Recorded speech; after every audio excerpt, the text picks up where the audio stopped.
Question number 6 देखते हैं। What is the name of the India-US Joint Special Forces exercise whose 16th edition was conducted from 24th Feb to 16th March 2026 at the Special Forces Training School, बकलो, Himachal Pradesh. Bharat America संयुक्त विशेष बल अभ्यास का क्या नाम है, जिसका 16वां संस्करण 24 फरवरी से 16 मार्च 2026 तक विशेष बल परीक्षण स्कूल, बकलो, हिमाचल प्रदेश में आयोजित किया गया था।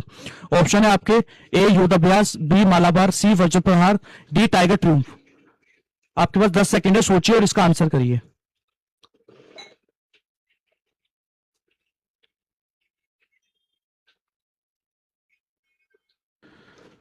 आई होप आपने इस क्वेश्चन का आंसर दिया होगा। अब इसका करेक्ट आंसर देखते हैं। तो इस क्वेश्चन का करेक्ट आंसर है ऑप्शन सी वज्र प्रहार।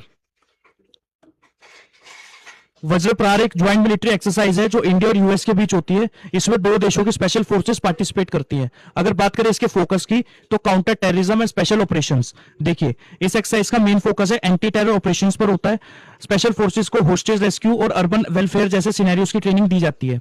अगर एम की बात करें तो इंटेरोपेरेबिलिटी एंड कोऑर्डिनेशन। इसका एम है कि इंडिया और US forces better coordination develop करें। इंटेरोपेरेबिलिटी का मतलब है कि एक साथ एफिशिएंटली काम करना। सबसे पहले कंडक्ट हुई थी 2010 में। ऑल्टरनेट होस्टिंग की बात करें तो इंडिया एंड यूएस, ये एक्सरसाइज इंडिया और यूएस के बीच ऑल्टरनेट होस्ट होती है। इसका 16th एडिशन हुआ है 2026 बकलो में। ये एक्सरसाइज लगभग 3 हफ्ते तक चली है, 24 फेब से लेकर के 16 मार्च 2026 तक।